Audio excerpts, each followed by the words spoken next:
Ал достар, баршаларыңызға қайырлы кеш, қал жағдайларыңыз қалай? Аман есенсіздер ме? Мен тренировкадан кейін шығып, маманы кешкі шайға шақырған болатын. Үйдің кофейняға. Ветер, конечно, конкретный. Түн жағынан сториске шықпадым, өзімнің шаруалармен айналыстым. Сіздер әлі де жаңағы исламның сұхбатын талқылап жатқан шығарсыздар. Шок болатындар шок болып, түсінбей жатқандар түсінбей деген сияқты маған жекеге жазып жатсыздар.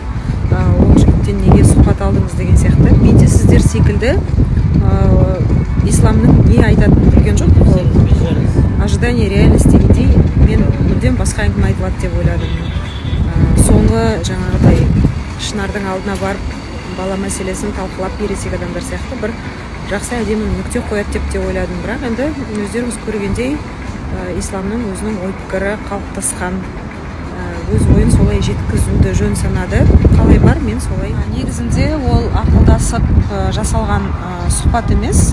Мен оған осындай сұрақ сізге қоямын, сіз қалай жауап бересіз деген әңгіме болған да жоқ бізде.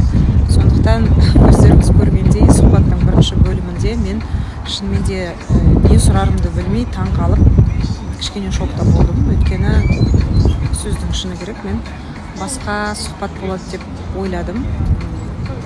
Сіздер көрген боларсыздар, соңында да айттым. Мен негізінде бүгінгі біздің кездесуіміз, сұхбатымыз мүлдем басқаша бағытта өрбиді.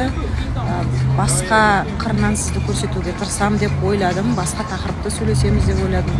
Енді шынар мәселесі көтерілетін белгілі болды ғой кездескен кезде, бірақ басқа да сұрақтарым бар еді деген сияқты. Ну, получилось так, как получилось. Оно было неподготовленным в плане того, что я не знала, какие будут ответы. Поэтому как человек донес свою мысль, так я